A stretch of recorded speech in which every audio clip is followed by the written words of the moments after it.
Welcome back to the Disciplined HQ podcast. I'm here with Nick Reiherzer of what is your Instagram handle again? Over the Hill Hooper. Yeah. Over the Hill Hooper. Man, and anyone who's followed your Instagram knows that that is like the absolute truth. Like the fact that you're dunking over 40 is like Yeah. insane. Thank you, man. Yep. Appreciate it, dude. That's the hope. Encourage people, let them know you can still do it when you get older, man.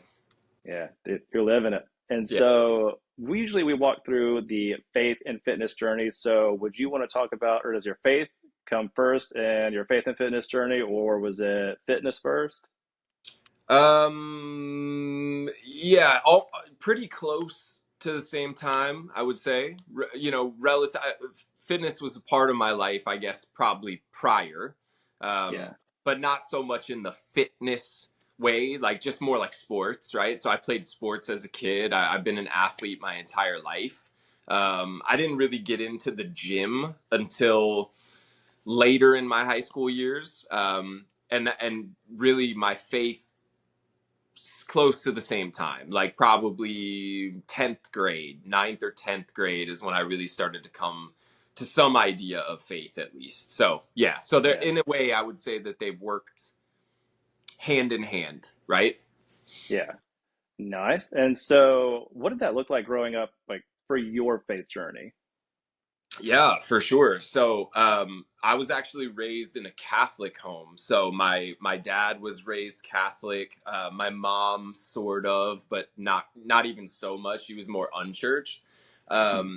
And so I would say up until, like I just said, ninth or 10th grade, I was like in Catholic school. We attended Catholic church, but we were very much like, and this is no shot fired at the Catholics at all. Yeah. But in my viewpoint, like what I always saw as the stereotypical Catholic was we just went to church on Sunday and even didn't really do that a lot. We mostly just went to church on like Easter and Christmas. Hmm. And so because I was in Catholic school, I had some idea of who Jesus was, and obviously believed in God, believed in Jesus. Like I knew about those things.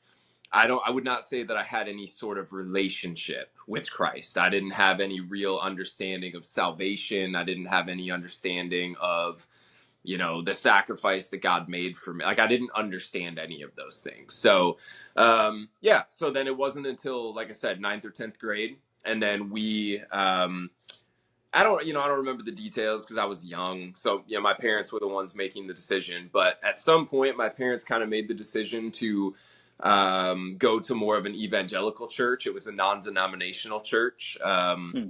So I was maybe 14 at the time, so got plugged into the youth group at the church for the first time. That was a whole new world for me too. We didn't, at least back then, we didn't do youth group at Catholic church. So, or if Yeah. they did, I didn't know about it. Um, and yeah, just had a really influential youth pastor who kind of started to walk me through like salvation. What does that look like? What does that even mean? And I think for the first time, like that became real to me, to actually understand like who Christ was and the sacrifice that he made for me. Um, as much as a 14-year-old can get that. I'm 40 and Right. I turned 40 in 2 weeks and I still like, I'm Yeah. still, my mind at times still has a hard time grasping the immensity of what Christ has done for me. You know what I mean? So Yeah. yeah, so that's a little bit of my faith. I mean, at least just the very early coming to faith story. Yeah. Yeah. Was that ever like, because I don't know, coming from an Episcopal church, then going to a Baptist church, Episcopal is like kind of right there with Catholicism. Yeah. And like going to a Baptist church, it was like, I guess that more like evangelical vibe as well, where it's much more missions focused, it's much more evangelical, like going and sharing your faith. And so, like, I don't know if I was alone in feeling like the Episcopal way of growing up, kind of similar to the Catholics, is very much liturgical. You are the high holiness of the situation is more of what's the focus and not so much the relationship. And so I felt like I was experiencing Christianity in a different way. So was that similar to how you found it, or Yeah. like was it ever difficult to like accept how someone else was doing what you had already been doing for so long? So this is what I remember is, especially again as like a 14-year-old boy. Yeah. The one nice thing about Catholic Church for me then was, hey man, we're in there for 60 minutes and we're gone, dude. Yep. I know what the flow is going to be, and we're going to sit, stand, kneel, and we're going to say a couple things, and then we're out of here, dude. Hmm. And then we start going to a non-denominational church, and all of a sudden, like, we're, some of the things that I found odd early on are like, it's crazy to think about these things now, but early on for me, it was number one, the length of the service was just like, what are we doing? Like, why are we here? Why talking for like 45 minutes, dude? I don't Yeah. understand. Why are Like we he knows it's past noon, right? right. Yeah, exactly.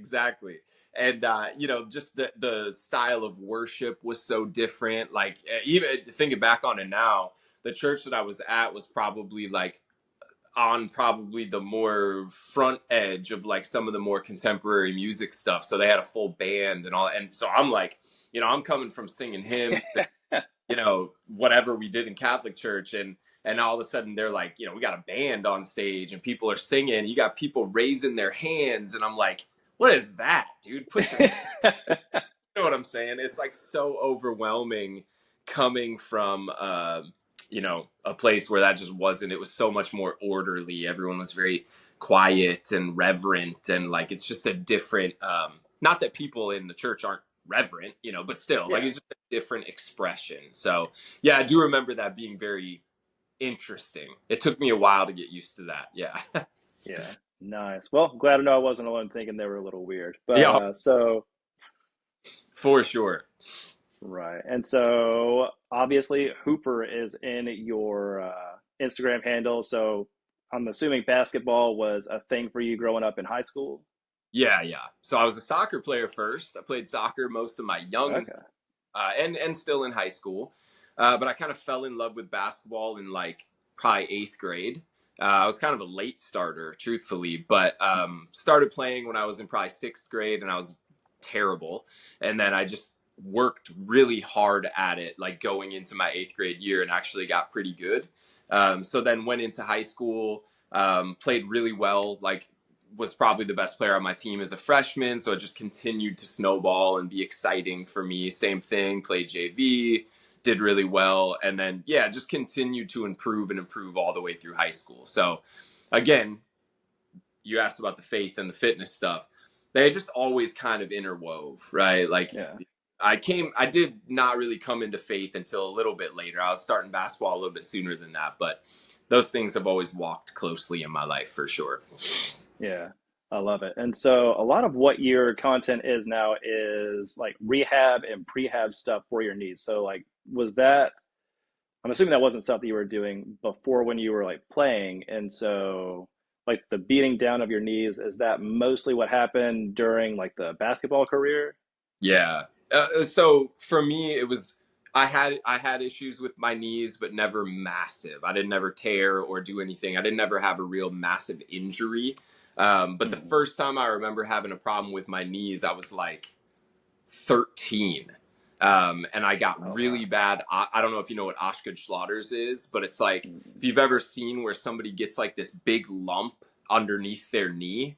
Essentially, what it is when you grow too quickly, and I might sound like an idiot. This is my understanding of it. So if somebody's watching this and they're like a real doctor, they're going to be like, "You're an idiot." That's not," but it's the best understanding that I know is Yeah. that you're growing so fast that your bones, I think it's your bones are growing faster than your connective tissue. And it starts to pull, like that connective tissue starts to pull and like actually eat, like chip away at the bone. And so it becomes really painful, like painful to the touch. Um, and that like I said, I was like 13. And the first time I remember having a knee issue, I was like probably 13 years old playing in like a city soccer league. And we were Mm. playing in like a tournament, like a weekend tournament where we had to play 3 or 4 games, over the course of 2 days. And I remember it got so bad that like I was in tears and had to be taken off the field, and I couldn't play. I couldn't run because my knee hurt so bad.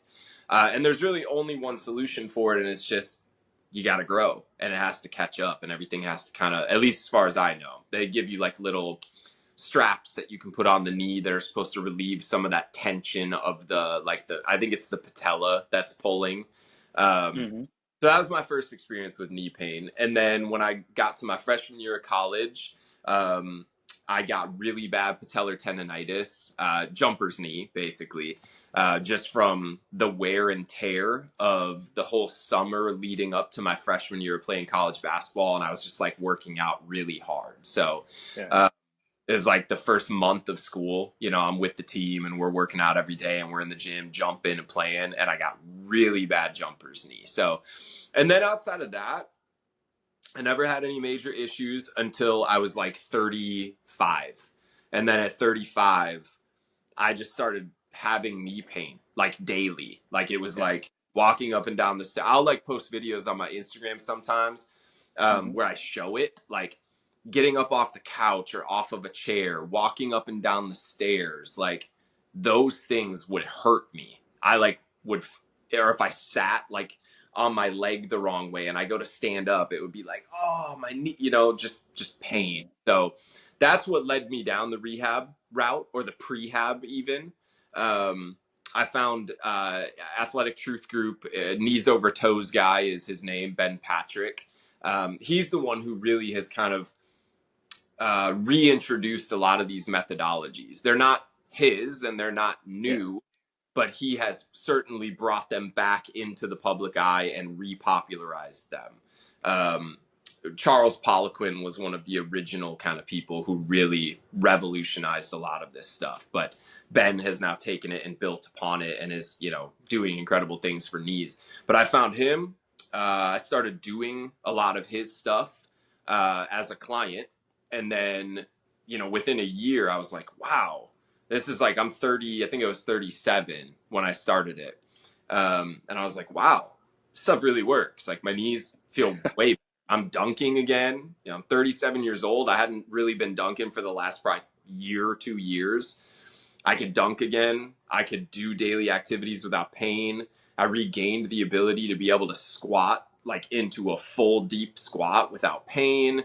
There's all kinds of stuff, right? And so then I went down the path of like, okay, well, now I want to learn how to teach other people how to do this. So let me go through the certification process to learn these methodologies more clearly, so that I can then turn around and actually teach people how to do it. So yeah, that's what I've done now for the last, that's been my journey the last 3 years, was like getting myself out of knee pain, really learning, studying, and understanding the system. And I already had a background in health and fitness. I had been a personal trainer before. So like I have the groundwork. Um, Yeah. and now, growing a business where I'm actually living that out, right? Where I'm actually pouring into people and teaching other people how to fix and not just their knees, but their back, their shoulders, all kinds of stuff. So, yep. Hmm. Man, you've done a great job of that too. Because whenever, like, I was doing powerlifting for a while and CrossFit before that, and the main thing that they talk about there is like avoiding knees over toes. Like you Right. want to be like as vertical as possible, Yeah. and you want to make sure that you're squatting so that your shins are basically vertical Yep. instead of like that, forward lean in Yep. a deep squat. And like just so many years of that, like I was 27, 28, and like that's where I really had a lot of that knee pain. And it was around that time where I started like actually hearing about the knees over toes guys. But I mean, the stuff that you do is like a great reminder to me, because like I'll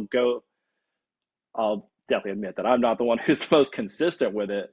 So like Sure. I'll train and I'll keep doing things, and then I'll hit those things where I realize like, God, my knees are feeling tight and tense. And then like your videos pop up and it's like walk backwards for 10 minutes today. Yeah. It's like, oh yeah, I forget this stuff still works. Yeah, man. That's great. And it's encouraging to hear that too, because sometimes as a content creator, you're posting these things over and over and over, and you're like, I'm sure people are sick of hearing this, and I'm sure they're like, are people even watching this stuff anymore? So it's encouraging to hear that, like, when it pops up, you're like, oh, that's right. This is helpful. Because that's my hope, is Yeah. that's what it's encouraging. So that's cool.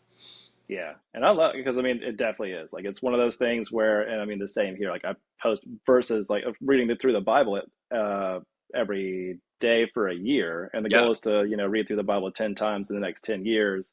Love But yeah, that. you hit that wall of like, is anyone even getting value from this? It's like the same people over and over are liking it, but like then every now and then I'll get a message from someone who's like, hey, this reading really helped today, or like what you brought from this really helped. And so Yeah. anyway, Yep. passing that on to you. Yeah. Yeah. That's great. And I agree, man. Yeah. It's beautiful. yeah, and so with the coaching business, like how has that worked for you? Because did you like see yourself getting into coaching? You said you did personal training before, and so like did this just seem like the natural progression after being a personal trainer to then go to something more specific like this? Yeah, so actually, this is very much a God thing that I ended up in this position. So, I was a personal trainer from like 2016 to like 2018 for like 2 years. And I mean, I had been involved in training prior to that, but like officially working as a trainer solely for those 2 years. Um, and then I actually took a job. I was approached by a church, a local church here, to be a full time worship leader for a church. So that's what Oh I wow. did for 5 years from 2018, really almost 6 years, but 20, well, no, I take it back, is a little over 5 years. 2018 to November of this past year, I was a full time worship leader at a church. So Mhm. I was not doing any train. I was training myself. I was working out as just a part of my regular routine. But in 2021, yeah, I think it was 21. Um, when I turned 37, that's when I started my Instagram page, the Over the Hill Hooper page. Mhm. The sole purpose of that page was not, I wasn't training again.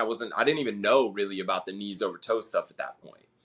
I Right. was just going to create a page that was a kind of creative outlet for me to give me something fun to do, just like a hobby to Mhm. do. Because I mean, the truth is, and I don't know if you've ever been in full-time ministry or anyone who has, but full-time ministry is one of the most beautiful things that you can ever be a part of. And it also can be one of the most difficult things you're ever a part of. There are Yeah. incredible highs and there can be some really low lows. And like probably for every person who was in ministry during that season of COVID was Hmm. a very low season. It was very hard. There was a lot of, well, I mean, just simply a lot of people getting sick, a lot of people dying, a lot of heartache, and then churches were closed down and we're battling all that and not being together. There's just a lot, right? So I started this page as a creative outlet and started just, thinking like, well, I'm just going to post like what I'm doing in the gym. I'll just, I wasn't setting out to be an influencer. You know what I mean? And, Yeah. uh, and then the page, like for the first 6 months, all I did was I committed. I said, I'm going to post every day, or I'm going to post 5 times a week for an entire year. And then I'll just see what happens. Right. Yeah. Well, 6 months in, I was at like 3,000 followers, right? So it's pretty slow going, right? Like pretty slow. And then all of a sudden, it just hit. I had a couple videos that just did really well, and I went from like 3,000 to like 15,000 followers in like 2 weeks. Uh, Goodness. oh, pretty crazy. And then, I mean, without walking you through every step, like, I mean, just now I'm at 265,000 followers. Like, that is just continued to explode, and I've had incredible seasons of growth. But essentially, in the midst of all of that, I had been doing my training. I had gotten certified as like an ATG coach, still with no intention of setting off and like doing this as a career. I was just like, Yeah. I just want to learn this so that why not? Right. Like, I think at that point, I Hmm. probably had 50,000 followers, and I'm like, well, it'd still be really helpful for me to be able to share this information. Yeah. And then last year at the beginning of 2023, um, just things started to move, pieces started to move. And I started having people reaching out to me being like, do you offer coaching? Do you train? Do you do this? And I was like, no, but I probably should, huh? Like, Yeah. And maybe. that's the best way to go about it because, like, so many people, it just comes across as spammy if you're trying to be that coach, if you're trying to be the person who's like, hey, hire me to get you to the next level. But whenever it comes from an organic place of like, I'm just offering value and I hope you enjoy it, Yeah. the natural outflow of how you know you're doing a good job is someone saying, like, hey, man, I need like you to take me to the next level. Correct. Yeah. When people start coming to you, right? Yeah. So Mm-hmm. that's really how it happened is like just all of a sudden people started coming to me and being like, do you offer coaching? Because I really need help. So I started doing some online coaching and I just had a few clients, like maybe 5 people. And then I started getting people who were wanting to train with me in person. And I was like, number one, I didn't have a space to do that. I was working out of my neighbor's gym. Like he's got a gym in his garage. And I'm like, I don't even know how that would be possible. But me and my wife, like, so the really crazy thing, and I've told this story on a couple podcasts, like the very first person that I ever trained was a professional basketball player. He was a professional Yeah. basketball player in Spain who played at a local university here in Central Florida. And he found me and reached out and said, I'm going to be home for the summer. Would you train me? And I'm like, uh, yeah, I don't have a gym or a place to do that. So, which of course I didn't tell him that right away. I Yeah. was, yeah, dude, let me figure some things out and we'll make it work. And did he So long find you story, on Instagram? what's that? Did he find you on Instagram? Yeah, he found me through Okay. Instagram. Yep, yep, yep. And I have connections to the school that he played college at. I just didn't Mm, know him. Like I never really yeah. had a with him. So yeah, so then me and my wife, we just started praying about it. This was April of last year, like 2023. I'm still in full-time ministry at this point. And I said, I feel like the Lord is starting to move me in a new direction. And I don't it's scary because I love ministry and this has been like this has been awesome. But yeah, so long story short is we prayed a lot about it and then God just continued to provide resources and we were actually able to fully build out our like the gym that you see me work out in my videos now is in my garage. um, Yeah. Most of that equipment was provided by sponsors and affiliates. I mean, I did have to pay for some of it, Yeah. but the blessings that we received and being able to get the resources to be able to do that was pretty incredible. A lot of provision from the Lord. And yeah, so long story short is I really went full in. I had the conversations with my people at the church and let them know, like, this is where I feel like the Lord is leading me. Still stuck around and helped lead from April till November. So I gave them a ton of time. Like, I didn't just like, yeah, sorry guys, love you all, but I gotta go. Like, I ended well, is the way that I would put it. And yeah, and then ever since then, I've been full time. So full time training since November of last year. Yeah. So now it's like No. incredible. Yeah. Yeah. And that's such a great way to go about it because I feel like how that happened for you is how leadership should happen in the church. Like a lot, this is a conversation my friends and I have pretty often now is the confusion that people have and I don't want to call it manipulation, but and I guess to clarify, I'm a communications director at a church here in Louisiana, and Nice. so like I can definitely identify with some of those things. But Yeah. the way that you were called and how God put you in this position and moved you towards it is such a clear example of how things should be within the church as well. That we get sometimes it seems like we step on God's toes where we say, I'm called to be a pastor. And, we all have a purpose ordained by God to be like the hands and feet, the eyes and ears, like the different body of members of the body of the church. Right. But there's almost a sense of entitlement that like the individualness of being an American and that headstrong mentality, but also the humility that comes with being a believer and the surrendering to the call and understanding that there should be a call on your life. So Yeah. anyway, the Yeah. thing that we have talked about recently is being sensitive whenever pastors are called, that it is not a pastor coming to the church saying, I'm I'm called. going to be your next. Yes, exactly. Instead Yeah. saying, waiting for the body to say, we see you as a leader and we want you to be a pastor. Yeah, so I think something that I read this many years ago. One of my favorite authors is John Eldridge. So I don't know if you've ever read any of his stuff, but he wrote a book called like Wild at Heart, and it's like Yeah. he just has some beautiful books. But and I it was either in his book or it was in he has like a guy who he mentored for many years who then wrote a book too. But there was this phrase that stuck with me, and it still sticks with me to this day, where he said, "You should always assume the lowest seat at the table Mm, until God makes it impossible for you to stay there." And that has yeah, all, and really the heartbeat of that is, don't chase positions. Don't chase I want to be a leader, so I'm going to go after, I want to be a pastor because I want to be a leader, or anything. It could be anything. It could be in the church, it could be worship leader, it could be, children's I don't, it could be anything. yeah, And or it could have, for me it could have been, well, I want to be a trainer, and so that's what I'm.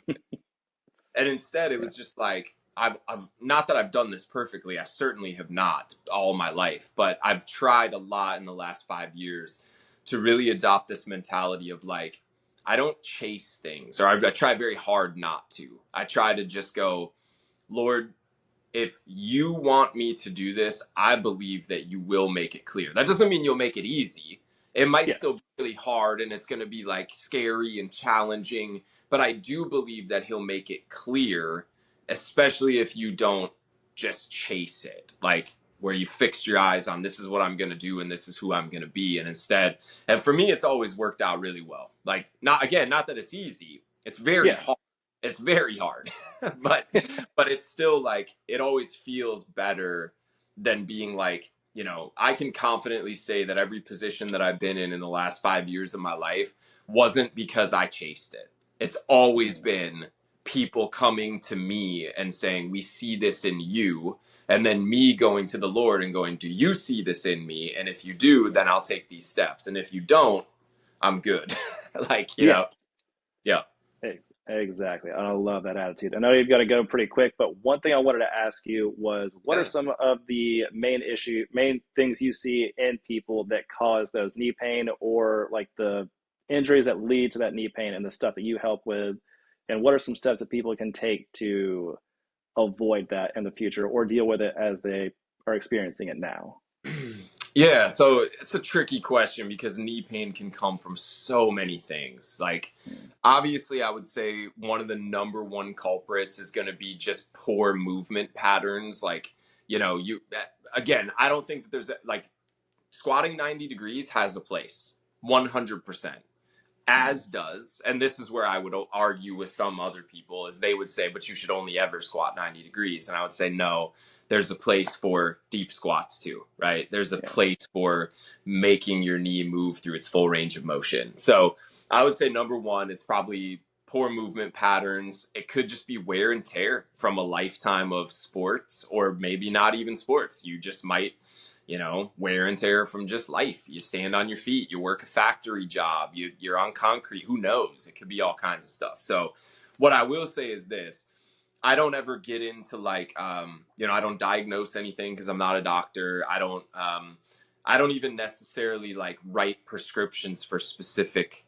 injuries. What I do is I work on general knee health. Now, I've helped people with all kinds of stuff, ACL stuff, MCL, I mean, literally everything, meniscus, patella, all of it. To me, there are some common, just a blueprint, if you will, of things that I think are important. So, number one, Yeah. you already mentioned it, walking backwards. Sounds so simple, but it is the foundational piece. It's like, if you're, whether you are 20 years old, an athlete and coming off an injury, or you're 80 years old and you just have knee pain, everyone can walk backwards. And if you can't Mm, walk backwards regularly, do it in a pool. It's even easier. Or ride a bike backwards, or do anything that's going to get that motion, because what you're doing there is you're starting to introduce that knees over toes position. It's very low impact, it's easy. Then number two after that is going into like your step up. So any kind of like reverse, there's three main ones that I teach and that I've learned through the knees over toes guy system.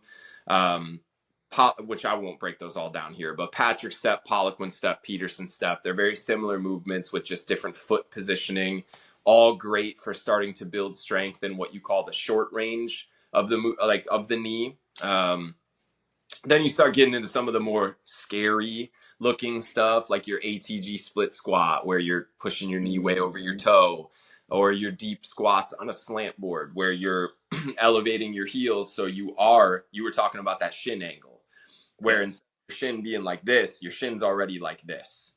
And then as you go Mm-hmm. down into that squat, here's your thigh and here's your shin, and you close that up, right? And so now Yeah.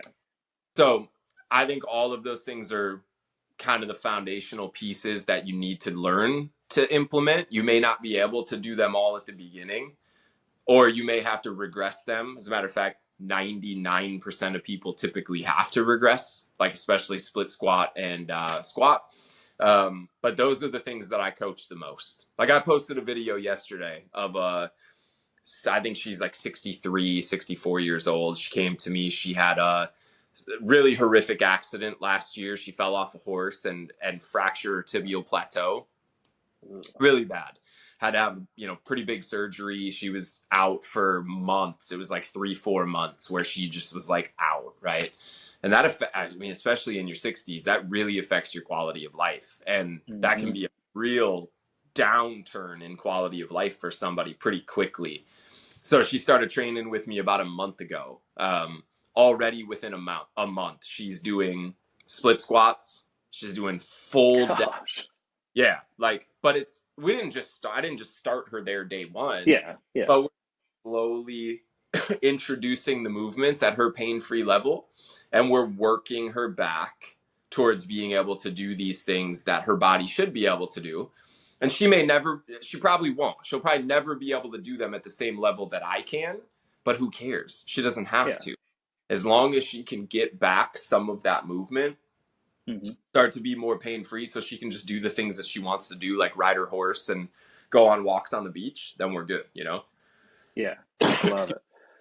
And the reason that was so impressive is because like from someone who was like squatting over 300 pounds and like powerlifting and stuff like that, and then doing your stuff where like you try to do a split squat with your knees over your toes, Right. it is an incredibly humbling experience because it's like you're Yeah. putting your body in that position where you're strong through like this range of motion, but like you said, once you like close that gap, like all most of those muscles haven't been used much at all, and so even Right. just like a body weight split squat going below parallel or getting knees over toes is significantly challenging.